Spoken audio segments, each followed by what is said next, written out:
سورۃ الضحیٰ آیت نمبر 1 سے 11 تک. بسم اللہ الرحمن الرحیم. والضحیٰ، قسم ہے دھوپ کی. دھوپ کی قسم یا چاشت کے وقت کی قسم، کیونکہ وہ وقت انتہائی سہانا وقت ہوتا ہے. جب دھوپ چمکتی ہے سویرے سویرے تو اس وقت طبیعت کے اندر ایک نشاط پیدا ہوتی ہے، ایک خوبصورت منظر نظر آتا ہے، کائنات حسین نظر آتی، دل کھل اٹھتا ہے. واللیل اذا سجا، اور رات کی جب وہ ٹک جائے، پرسکون ہو جائے. چھا جائے نہیں ہے اس کا ترجمہ، کیونکہ یغشا چھانا ہے. تو یہاں اصل میں رات جب سنسان اور بالکل خاموش ہو جاتی ہے نا، ڈاک ہو جاتی ہے، یہ اس وقت کا ذکر ہے. وہ بھی انسان کے لیے بہت ایک سکون اور ایک آرام اور خوشی کا، اطمینان کا وقت ہوتا ہے. اصل میں عربی میں کہتے ہیں سجل میت، میت پر چادر ڈال کے اس کو چھپا دینا، ڈھانپ دینا، اس کے لیے لفظ آتا ہے. تو رات کا اتنا حصہ گزرنا کہ سب سو چکے اور تاریکی کی چادر چھائی ہوئی ہو، بالکل خاموشی ہو، جیسے موت کی خاموشی جسے کہا جاتا ہے، تو اس کے لیے لفظ آیا ہے سجا، بالکل سنسان ہو گیا سب کچھ. ایک طرف دھوپ ہے، دن ہے، چہل پہل ہے، یہ بھی انسان کی ضرورت ہے، اور دوسری طرف رات کا اندھیرا بھی انسان کی ضرورت ہے. اصل میں اس صورت کے پس منظر میں یہ بات بتائی جاتی ہے کہ نبی صلی اللہ علیہ وسلم پر کچھ عرصے کے لیے وحی آنا بند ہو گئی تھی، اور اس کا نتیجہ کیا ہوا کہ آپ پریشان ہو گئے کہ شاید اللہ تعالیٰ مجھ سے ناراض ہو گیا ہے.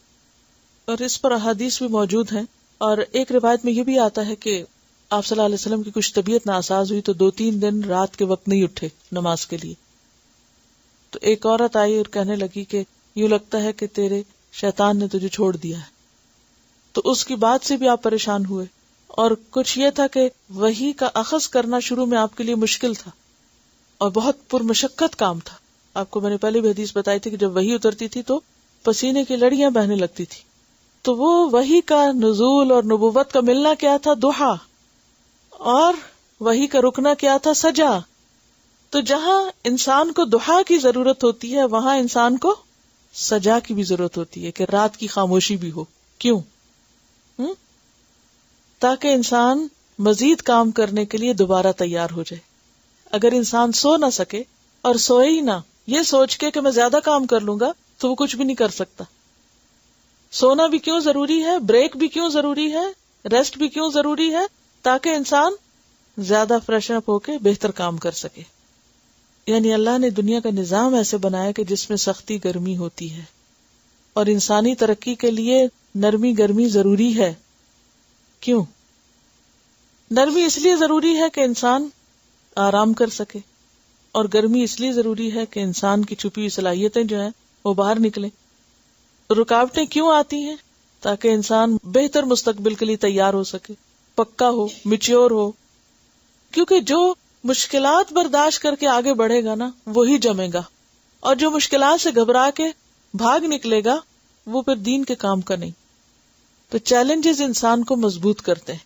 تو یہاں پر والضحیٰ اور واللیل اذا سجا میں یہی سبق دینا مقصود ہے.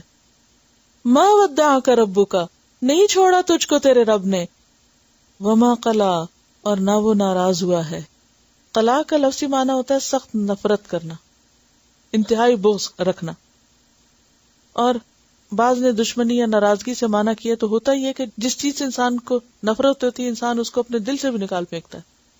وما قلا، اور نہ وہ تجھ سے بیزار ہوا ہے، نہ وہ ناراض ہوا ہے.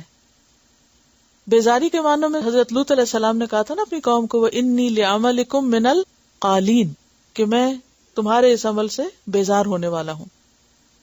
وَلَلْآخِرَةُ خَيْرٌ لَكَ مِنَ الْأُولَى، اور البتہ آخرت بہتر ہے تمہارے لیے اولا سے. آخری دور پہلے دور سے زیادہ اچھا ہے. یعنی آج اگر آپ کو مشکلات پیش آ رہی ہیں، کیونکہ مکی صورت ہے نا، اور مکہ میں آپ کو نبوت کے دعوے کے ساتھ ہی مشکلات پیش آنا شروع ہو گئی تھی، تو تسلی دی جا رہی ہے کہ اگر آج مشکل وقت آ گیا ہے تو کل آسانی بھی ہوگی، اور کل زیادہ بہتر وقت آئے گا. عسیٰ ان یبعثک ربک مقاما محمودا بھی ہوگا، اور وما عند اللہ خیر للابرار والآخرۃ خیر وابقی، اور دنیا میں بھی بعد کا دور پہلے دور سے زیادہ بہتر. وَلَسَوْفَ يُعْطِيكَ رَبُّكَ فَتَرْضَىٰ، اور البتہ ضرور دے گا تیرا رب تجھے، پھر تو راضی ہو جائے گا. تو اللہ سبحانہ وتعالیٰ نے نبی صلی اللہ علیہ وسلم کو کیا کیا دیا؟ دنیا میں بھی بہت سے اعزازات عطا کیے. خاتم النبیین ہیں آپ، آخرت میں آپ کے لیے شفاعت کا مقام ہے، وسیلہ ہے، درجہ عالیہ ہے، جنت ہے. وَلَسَوْفَ يُعْطِيكَ رَبُّكَ فَتَرْضَىٰ، اور دنیا میں دین مکمل ہوا آپ کے ہاتھوں، آپ کو ایسے ساتھی ملے، یعنی صحابہ کرام جیسے ساتھی آپ کو ملے جو اپنے وقت کے ہیرے تھے، اور انہوں نے آپ کے لائے ہوئے مشن کی مزید آگے ترویج کی اور آگے بڑھایا اس کو. وَلَسَوْفَ يُعْطِيكَ رَبُّكَ فَتَرْضَىٰ، اور پھر اللہ تعالیٰ مزید تسلی دیتے ہیں ماضی کے حالات کو سامنے دکھا کر. أَلَمْ يَجِدْكَ يَتِيمًا فَآوَىٰ، دیکھو تو صحیح کہ ایسا نہیں ہو چکا کہ اس نے تجھے یتیم پایا پھر اس نے پناہ دی تجھ کو. یجد کا وجد یجد، وجود بھی اسی سے ہے، پانا. یتیمن، یتیم یعنی آپ یتیم پیدا ہوئے تھے. فآوا، تو اس نے پناہ دی، اس نے ایسا انتظام کیا کہ آپ ایک بہترین انسان کی شکل میں پل سکیں. ورنہ عام طور پہ کیا ہوتا ہے، جو بچے یتیم رہ جاتے ہیں اور ان کی کوئی صحیح تربیت کرنے والا نہیں ہوتا تو بعض اوقات بہت بگڑ بھی جاتے ہیں. لیکن نبی صلی اللہ علیہ وسلم یتیم ہونے کے باوجود اور پھر کچھ عرصے کے بعد والدہ بھی فوت ہو گئی، اس کے باوجود آپ کی تربیت اتنے اچھے انداز میں ہوئی، اتنا بہترین مقام آپ کو ملا کہ آپ ایک بہت ہی عظیم انسان کے طور پر پرورش پائے. اور یہ اللہ کا خاص احسان تھا آپ پر. وَوَجَدَكَ ضَالًّا فَهَدَىٰ، اور اس نے پایا آپ کو راہ بھولا پھر ہدایت دی. دیکھیے کہ بعض لوگ اس کو گمراہ کہتے ہیں، تو جو ہمارے یہاں اردو میں گمراہ کی سینس ہے نا وہ ذرا نیگیٹو ہے. تو مطلب راہ بھولا کا بھی یہی ہے، راہ بھول گیا، لیکن انداز ہے کہنے کا. تو اس نے آپ کو ناواقف راہ پایا پھر ہدایت دی. یعنی نبوت سے پہلے آپ تلاش حق کے لیے کہاں جاتے تھے؟ غار ہرا، اپنے بیوی بچوں سے دور جا کے غور و فکر کرتے، معاشرے کی حالت پہ کڑتے. آپ کے اوپر وہ جو ایک کیفیت تھی اس کو دور نہیں کیا اللہ نے، آپ کو راستہ نہیں دکھایا. جیسا تھا نا، ما کنت تدری مل کتاب ولا الایمان ولکن جعلناہ نورا نہدی بہ من نشاء من عبادنا، اور وَلَقَدْ آتَيْنَاكَ سَبْعًا مِنَ الْمَثَانِي وَالْقُرْآنِ الْعَظِيمِ، اور الْيَوْمَ أَكْمَلْتُ لَكُمْ دِينَكُمْ وَأَتْمَمْتُ عَلَيْكُمْ نِعْمَتِي، بہت نعمتیں آپ کو ملی تھی. وَوَجَدَكَ ضَالًّا فَهَدَىٰ، اور دال جو ہوتا ہے نا یہ ذہنی طور پر بھی راہ بھولنے کے لیے ہوتا ہے اور حصی طور پر بھی، اور محبت میں کسی پر فریفتہ ہونے کے لیے بھی آتا ہے. جیسے یعقوب علیہ السلام کے بچوں نے اپنے والد کو کیا کہا تھا، ان ابانا لفی ضلال مبین، کہ ہمارے والد تو کلی گمراہی میں. اب وہ گمراہی دین سے ہٹنا نہیں تھا، اس سے مراد کیا تھی کہ یوسف علیہ السلام کی محبت کی وجہ سے آپ ان کی طرف زیادہ مائل ہیں، یعنی آپ ادھر زیادہ جھکے ہوئے ہیں. تو سیدھے راستے سے دائیں یا بائیں ہونا کیا ہے؟ راہ گم کرنا. تو یہاں دلال کا مطلب نعوذ باللہ کوئی دین میں گمراہی نہیں ہے. تو دلال میں مانا پایا جاتا ہے صحیح راستے سے تھوڑا ہو یا زیادہ ہٹ جانا، یعنی تھوڑا سا ہٹنا یا زیادہ ہٹنا. یعنی اس بات کو کہ تھوڑا سا ہٹنا یا زیادہ ہٹنا کو آپ یوں سمجھے کہ جیسے آپ ابھی پریکٹس کریں، ایک نقطہ لگائیں، ڈاٹ، اچھا اس کے ارد گرد چاروں طرف نقطے لگا دیں، جتنے لگتے ہیں لگا دیں. 4 لگائیں اور پھر 4 کے بیچ میں ایک ایک اور لگائیں، 8 نقطے لگ جائیں گے.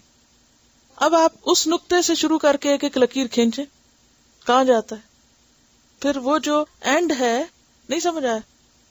یعنی آپ دیکھیں نا کہ ایک نقطہ لگایا، پھر آپ نے 4 لگائے اس کے ارد گرد، پھر ان 4 کے بیچ میں ایک ایک لگا دیا، وہ کیا ہو گئے؟ 8 نقطے ہو گئے. اب آپ دیکھیں اس سے زیادہ لگیں گے بھی نہیں. اچھا اب آپ دیکھیں کہ ایک نقطہ جو کہ ساتھ ساتھ ہے، سارے بالکل ساتھ ساتھ ہے، اگر اس کو آپ لکیر کھینچے تو اب آپ دیکھیں کہ کیا ہوگا. سینٹر والے سے اگر ایک کو کراس کر کے جائیں، دوسرے کو جائیں، تیسرے کو، تو وہ کوئی ادھر جا رہا ہے، کوئی ادھر جا رہا ہے، کہ قریب ترین تھے. تو چھوٹا سا بھی رستے سے ہٹنا بعض اوقات وہ انسان کو دور پہنچا دیتے. جسے جہاز اڑتے ہیں نا، تو اگر ان کی ڈائریکشن میں ذرا سا بھی فرق ہو نا، چند انچز کا بھی، تو اینڈ میں کہیں سے کہیں پہنچ جائیں. ہاں نہیں، نقطے کے معاملے نہیں، جہاز کی بات کر رہی ہوں کہ وہاں اڑتے ہوئے اگر ذرا سا بھی ڈائریکشن میں فرق ہو تو جو ڈیسٹینیشن ہے وہ بدل جائے گا. وَوَجَدَكَ ضَالًّا فَهَدَىٰ، تو اس کا یہ مطلب نہیں کہ نعوذ باللہ نبی صلی اللہ علیہ وسلم اس سوسائٹی کی کسی غلط چیز میں پائے گئے تھے تو اللہ تعالیٰ نے آپ کو سیدھا راستہ دکھایا. اس کا مطلب یہ ہے کہ جو صحیح چیز نبوت اور وحی کے ذریعے آپ کو ملی وہ پہلے نہیں تھی آپ کے پاس. حالانکہ آپ ان لوگوں میں سے تھے جو شرک نہیں کرتے تھے، کبھی آپ نے شراب نہیں پی تھی، کبھی آپ نے کوئی اور برا کام نہیں کیا تھا، لیکن اصل دین تو وہی تھا جو پھر جبریل کے ذریعے آپ کے پاس بھیجا گیا. جس رب نے آپ کو یہ راستہ دکھایا وہ کیا آئندہ خیال نہیں کرے گا؟ کتنی خوبصورت آیت ہے. ہم سب کو بھی فکر ہوتی ہے نا، پتہ نہیں اس کے بعد کیا بنے گا. تو میں ہمیشہ تسلی دیتی ہوں اس سٹیج پر اپنے اسٹوڈنٹس کو کہ جو رب یہاں تک لایا نا وہ آگے بھی راستہ دکھائے گا. بات یہ ہے کہ ہماری تڑپ اور ہماری طلب جو ہے وہ زندہ رہے، سچی رہے. وَوَجَدَكَ عَائِلًا، اور پایا تجھ کو مفلس.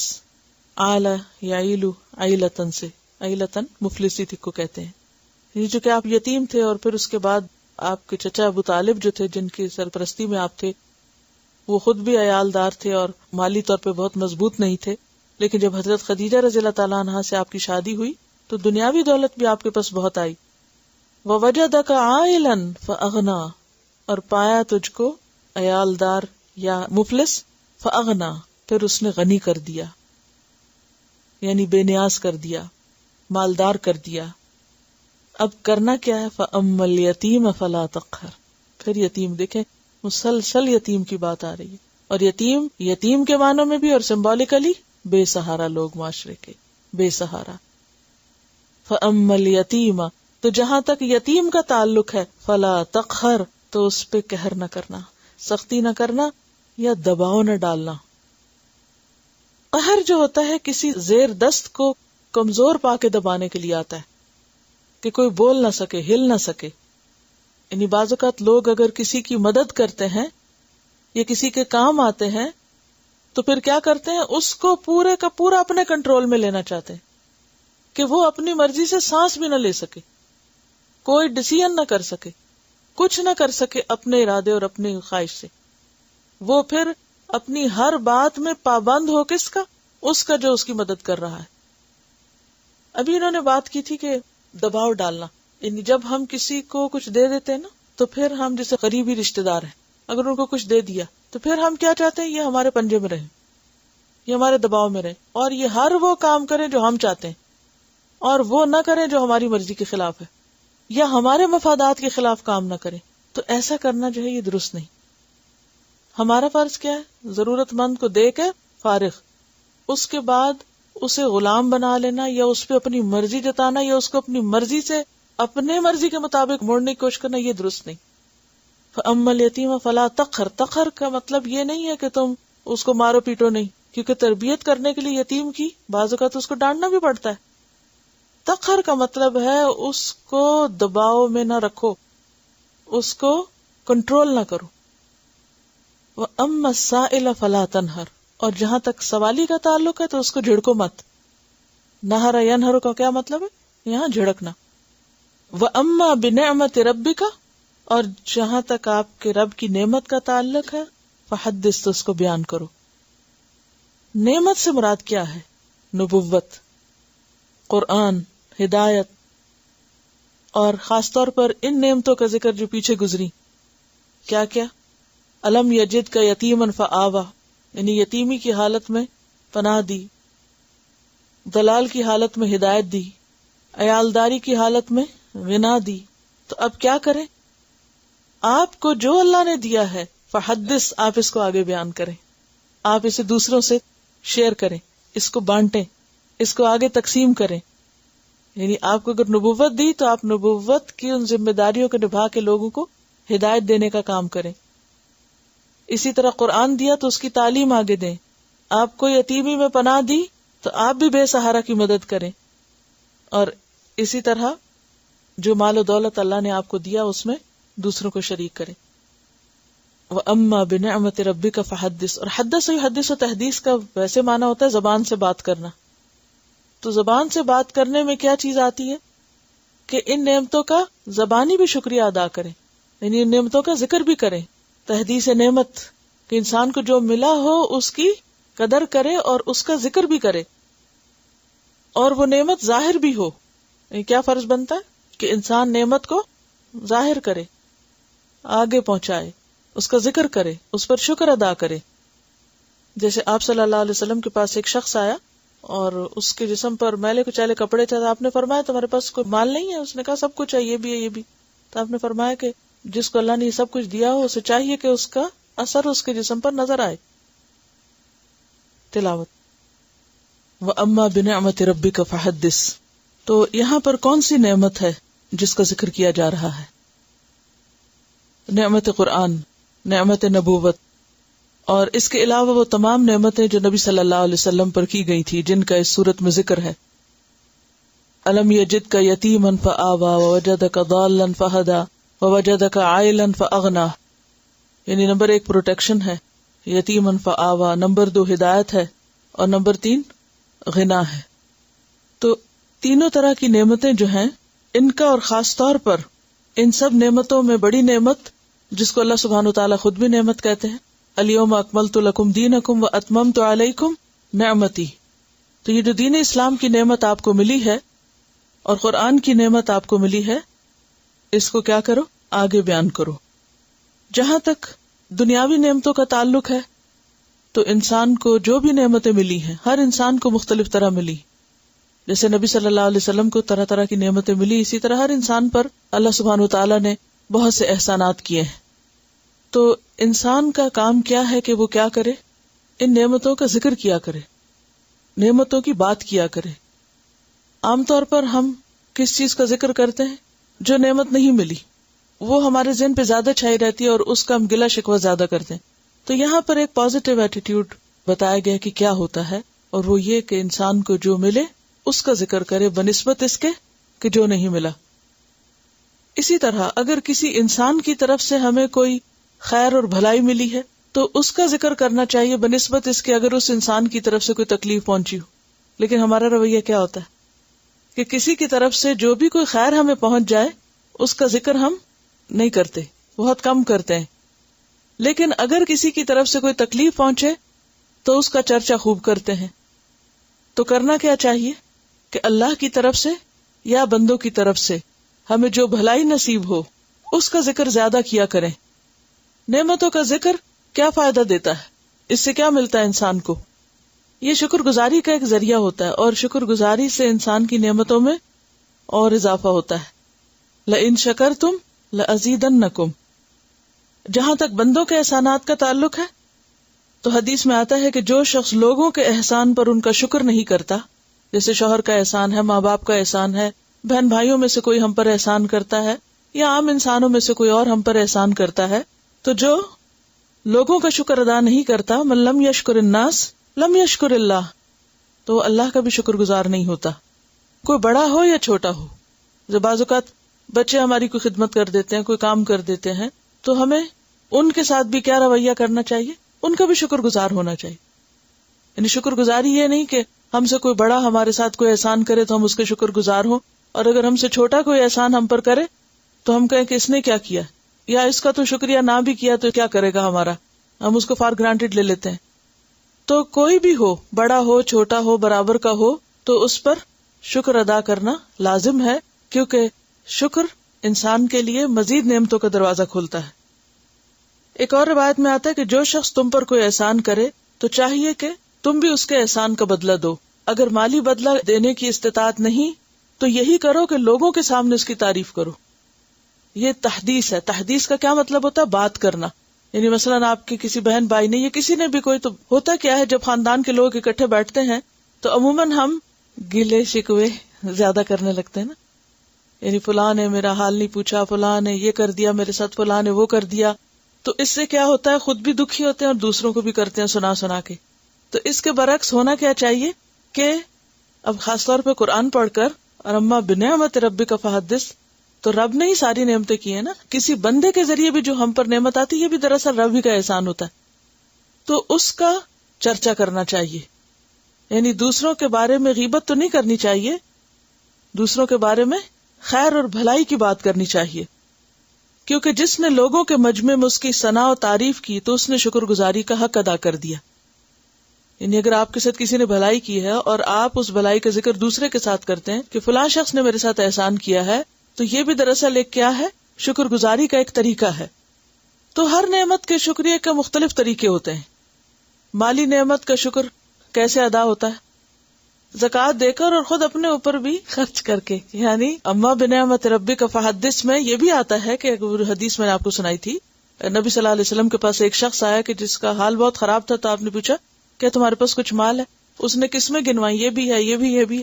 تو آپ نے فرمایا کہ اگر اتنا کچھ ہے تو تمہارے جسم پر اس کے آثار نظر آنے چاہیے. تو تحدیث نعمت میں صرف دوسروں پر خرچ کرنا نہیں، شکر گزاری صرف یہ نہیں کہ آپ صدقہ خیرات کریں، شکر گزاری یہ ہے کہ اپنی ذات پر بھی صدقہ کریں.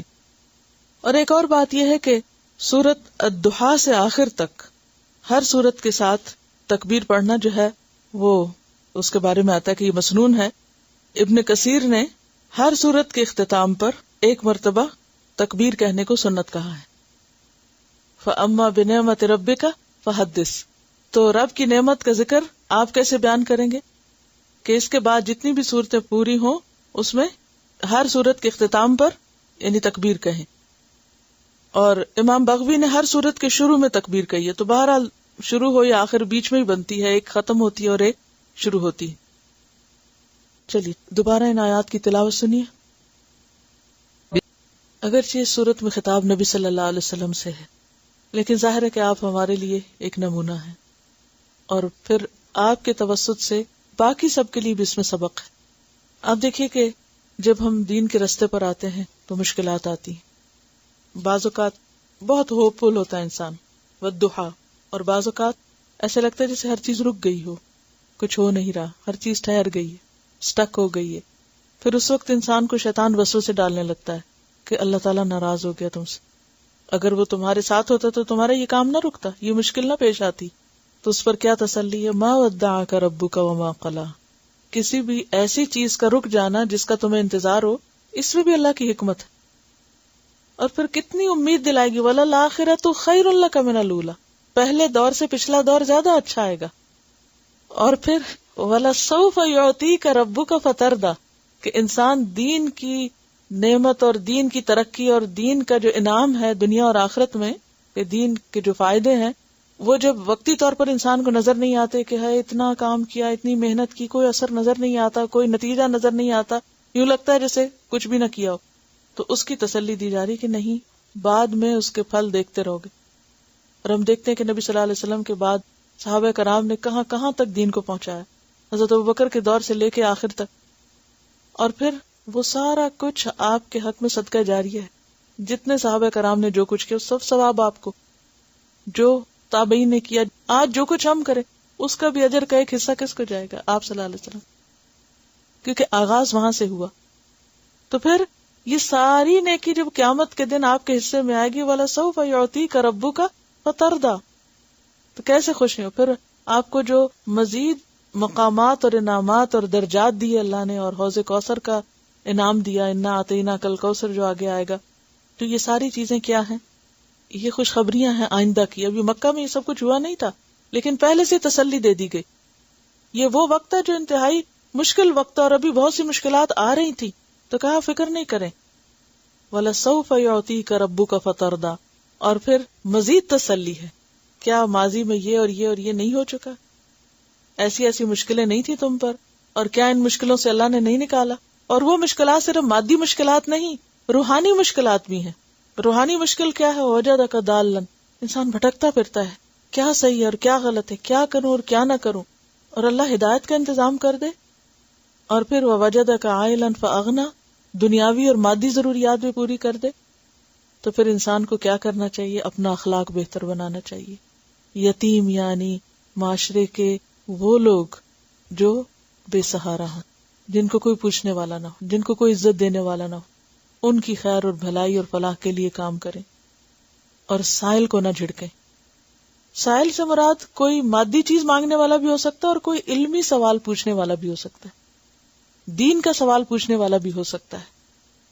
ابو موسیٰ اشعری کہتے ہیں کہ آپ کے پاس جب کوئی سائل آتا یا کوئی اپنی ضرورت بیان کرتا تو آپ صحابہ سے کہتے تم بھی سفارش کرو، تمہیں بھی اجر ملے گا، اور اپنے پیغمبر کی زبان سے اللہ جو چاہے گا حکم دے گا، یعنی دلوا دے گا۔ حضرت عبد الرحمن سے روایت ہے کہ انہوں نے آپ صلی اللہ علیہ وسلم سے پوچھا، بعض دفعہ کوئی سائل میرے دروازے پہ آ کھڑا ہوتا ہے جسے میرے پاس دینے کے لیے کچھ نہیں ہوتا، تو میں کیا کروں؟ آپ نے فرمایا، اگر تم فقیر کو دینے کے لیے بکری کے ایک جلے ہوئے کھر کے سوا کچھ نہ پاؤ تو وہی اس کے ہاتھ میں رکھ دو، یعنی معمولی سے معمولی چیز دے دو لیکن خالی ہاتھ نہ جانے دو۔ ایک دفعہ آپ نے فرمایا، کیا میں تمہیں ایسے آدمی کی خبر نہ دوں جو سب سے بدتر ہے؟ صحابہ نے عرض کیا، بتائیے۔ فرمایا، وہ شخص جس سے اللہ کے نام پہ مانگا جائے اور وہ کچھ نہ دے، اور وہ کہے جا بابا معاف کر دے۔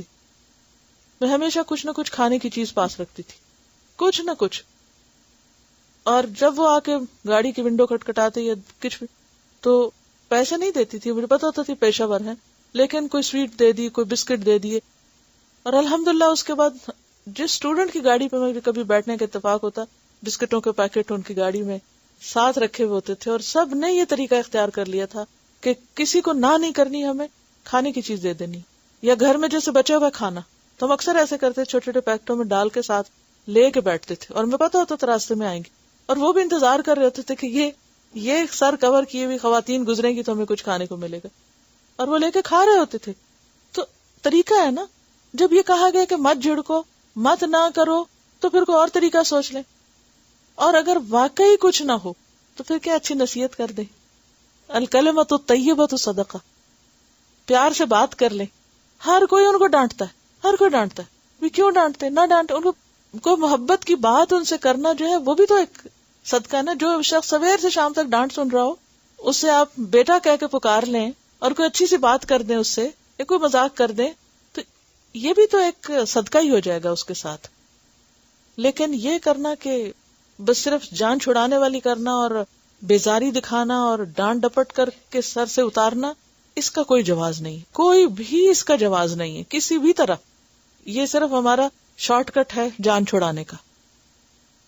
اور پھر نعمتوں کا ذکر کریں۔ بہت سے لوگ نعمت کو ویلیو نہیں کرتے، وہ شکوے بہت کرتے ہیں، لیکن جو ملا ہے اس کی طرف توجہ نہیں ہوتی، خاص طور پر جو دین کی نعمت ہے، یعنی اس کے اوپر شکر گزاری بھی ہو، اور اس کے جو فائدے ہوئے ہیں وہ بیان کریں لوگوں سے۔ آپ کے اسائنمنٹ میں ہے نا ایک اس دفعہ سوال کہ قرآن پڑھ کے جو پایا ہے اس کو 10 لائنوں میں لکھیں، تو آپ ایک 10 صفحے بھر دیں، آپ 10 صفحے بھر دیں۔ وہ تو 10 اس لیے کہا کہ پھر زیادہ مشکل نہ پیش آیا، لیکن یہ اسی کی اصل میں پریکٹس ہے کہ اللہ نے جو نعمت دی اس کو اچھا ذکر کرنے سے کیا ہوتا ہے، اس کا ریاکاری، اور ریاکاری میں کیا ہوتا ہے، اپنی تعریف چاہنا، اور تحدیث نعمت میں کیا ہوتا ہے، شکر گزاری سے اس کا ذکر کرنا تاکہ دوسروں کو بھی شوق آئے۔ ان دونوں میں فرق ہے۔ ایک کام آپ کرتے ہیں کہ اپنی تعریفیں بیان کرنے کے لیے مجھے یہ بھی آتا ہے اور میں یہ بھی سیکھ چکی ہوں اور میں فلاں بھی پالی، دس از رانگ۔ لیکن اگر آپ یہ کرتے ہیں نا کہ مجھے اس سے یہ اور یہ فائدہ پہنچا ہے، تو اس کا فائدہ کیا ہوگا کہ دوسرے وہ لوگ جو نہیں کر رہے ان کو بھی شوق آئے گا۔ فحدث کا مطلب ہی یہی ہے کہ آپ صلی اللہ علیہ وسلم سے جب خطاب ہے تو مراد یہ کہ جو آپ کو ہدایت دی گئی ہے، جو نبوت عطا کی گئی ہے، جو دین ملا ہے، جو قرآن ملا ہے، آپ اس کا چرچا کریں، آگے اس نعمت کو بانٹیں، اس کو دوسروں تک پھیلائیں، دوسروں تک پہنچائیں۔ یہ ہے اس کا شکر ادا کرنا، ٹھیک ہے۔